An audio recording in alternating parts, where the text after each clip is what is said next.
Halo semua, nama saya Aib Nur Hidayat Asyidi. Saya dari Universitas Singapura Bangsa di Fakultas Keguruan dan Ilmu Pendidikan dalam Prodi Pendidikan Bahasa dan Sastra Indonesia. Saya mahasiswa semester 2 yaitu di kelas 2B. Video ini saya buat untuk memenuhi salah satu tugas mata kuliah apresiasi prosa fiksi Indonesia, yaitu untuk mengapresiasi salah satu buku atau novel dan buku yang saya apresiasi kali ini, yaitu buku dari seorang komika terkenal yaitu Koala Kumal. Judulnya, covernya seperti ini. Ada juga cover yang lain seperti ini, dan itu juga sama isinya. Buku Koala Kumal sendiri terbit pada tahun 2015 dengan penulis Raditya Dika, penerbit Gagas Media yang bertempat di Jakarta. Jumlahnya ada 247 halaman, di mana di dalamnya ada 12 judul cerita, yaitu ada Jangwe di Kepalaku, Ingatlah Ini Sebelum Bikin Film, Balada Lelaki Tomboy, Panduan Cowok Dalam Menghadapi Penolakan, Kucing Story, LB, Perempuan Tanpa Nama, Menciptakan Miko, Lebih Seram Dari Jurit Malam, Patah Hati Terhebat, Aku Ketemu Orang Lain, dan yang terakhir adalah Koala Kumal. Karena ini berisi tentang kumpulan cerita pendek, saya hanya mengulas 3 cerita saja. Cerita pertama yaitu yang berjudul Ada Jangwe di Kepalaku, yang menceritakan seorang Raditya Dika mempunyai 2 teman baru. Kemudian pertemanan mereka harus kandas karena salah satu konflik yang terjadi di akhir cerita. Tokoh yang ada dalam cerita pertama ini, yang pertama Raditya Dika, yaitu merupakan tokoh utama yang memiliki watak periang, baik hati, humoris, dan pemalas. Yang kedua ada Ibu Raditya Dika yang memiliki watak penyayang. Yang ketiga ada Ayah Raditya Dika yang memiliki watak pekerja keras, baik hati, dan juga memiliki pribadi yang suka menghibur. Yang keempat yaitu ada Dodo.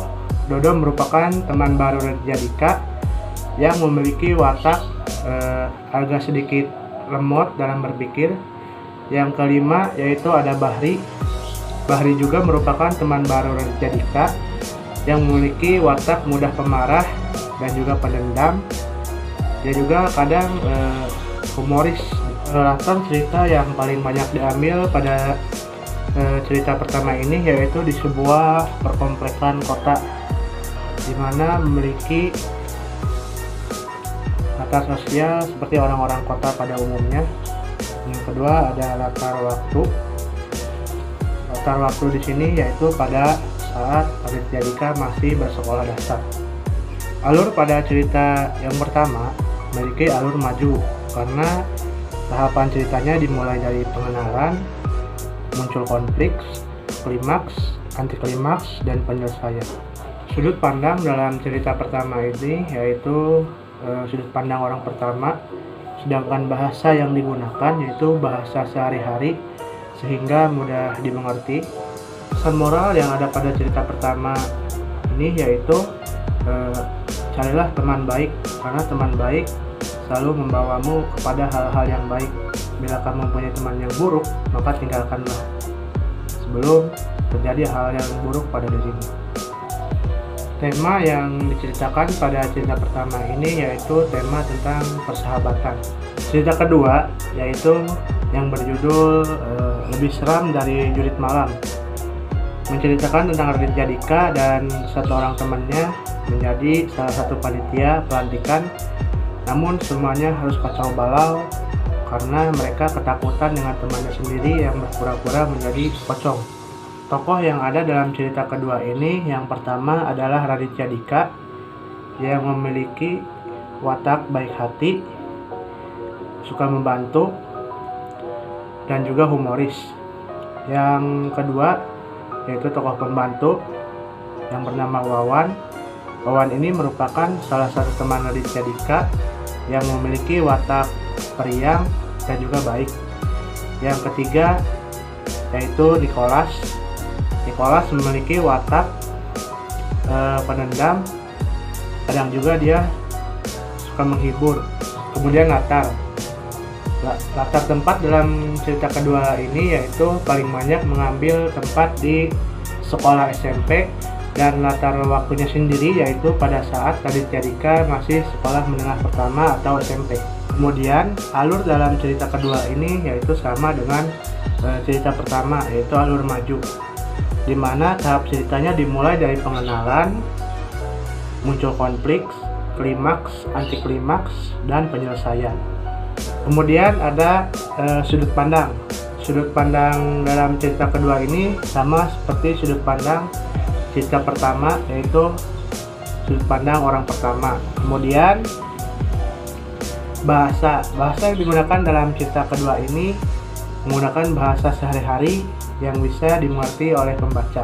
Kemudian amanat yang terdapat pada cerita kedua ini yaitu niat buruk akan selalu berbuah buruk, niat baik maka akan berbuah baik. Sedangkan untuk tema pada cerita yang kedua ini yaitu memiliki tema persahabatan dan juga percintaan. Lalu cerita yang ketiga yaitu cerita yang berjudul Patah Hati Terhebat. Ini menceritakan tentang seorang teman Raditya Dika yang bernama Trisna. Dia kemudian mempunyai pacar yang baik hati, namun di tengah perjalanan cintanya harus kandas karena sang pacar sendiri mengalami tragedi kecelakaan yang menyebabkan dia meninggal. Tokoh yang ada dalam cerita ini yaitu tokoh pertama Raditya Dika sendiri yang memiliki watak baik hati, suka membantu, dan juga humoris. Yang kedua yaitu tokoh pembantu yang bernama Trisna yang memiliki watak perfeksionis, kadang juga dia bijak dalam mengambil keputusan. Yang ketiga yaitu Ruben merupakan pacar dari Trisna yang memiliki watak baik hati. Kemudian alur pada cerita yang ketiga ini yaitu alur maju mundur, di mana tahapan ceritanya yaitu pertama pengenalan, kemudian konflik, kemudian pengenalan lagi, kemudian klimaks, kemudian anti klimaks, dan penyelesaian. Kemudian latar tempat pada cerita yang ketiga ini paling banyak mengambil latar di rumah Trisna. Sedangkan latar waktu yaitu pada tahun 2004 saat Raditya Dika masih magang menjadi reporter TV berita. Kemudian sudut pandang pada cerita ketiga ini sama dengan sudut pandang pada cerita 1 dan 2, yaitu sudut pandang orang pertama. Kemudian ada bahasa yang digunakan dalam cerita ketiga ini masih sama dengan cerita 1 dan 2, yaitu bahasa sehari-hari yang dapat dimengerti oleh si pembaca sendiri. Kemudian pesan moral yang ada dalam cerita ini yaitu patah hati bukanlah soal rasa sakit yang tak kunjung terobati. Patah hati merupakan salah satu proses kedewasaan di mana seorang yang telah mengalaminya pasti akan lebih baik lagi. Kemudian tema pada cerita yang ketiga ini yaitu temanya tentang persahabatan dan percintaan. Kemudian mengenai unsur yang paling dominan muncul dalam novel ini, yang pertama ada unsur bahasa. Unsur bahasa dalam novel ini bahasanya itu bahasa sehari-hari dan juga dicampur dengan bahasa modern. Seperti kata aku diganti dengan kata gua, dan kata ibu diganti dengan kata nyokap, dan kata ayah diganti dengan kata bokap. Dan yang kedua yaitu ada moral. Moral ini sendiri selalu disampaikan penulis di setiap akhir-akhir cerita dalam buku tersebut. Kemudian kelebihan pada buku ini yaitu pada bahasanya, karena menggunakan bahasa sehari-hari yang dapat dengan mudah kita mengerti apa yang ingin disampaikan si penulis. Sedangkan kekurangan dalam buku ini yaitu pada bahasanya. Bahasanya sendiri kadang-kadang terasa dilebih-lebihkan, dan juga ada sedikit bahasa yang agak vulgar dalam buku ini, namun tidak mengganggu secara keseluruhan ceritanya. Kemudian menurut saya buku ini sangat menarik untuk dibaca karena bab demi bab diceritakan sebegitu detail. Buku ini juga menurut saya memiliki unsur dramatik, yaitu unsur yang membuat si pembaca ingin mengikuti jalan cerita secara berurutan sampai selesai. Kemudian buku ini juga kental dengan genre komedinya, di mana setiap kata demi kata selalu dibumbui dengan komedi yang akan membuat si pembaca sendiri tertawa sampai terpingkal-pingkal. Saya sangat menyarankan, terutama bagi para pemuda dan pemudi yang tengah dilanda kegalauan karena patah hati ataupun yang lainnya. Buku ini juga bisa dijadikan media hiburan untuk diri kita sendiri atau untuk jadikan kado juga bisa. Maka dari itu, saya merekomendasikan buku ini untuk dibaca oleh teman-teman semua.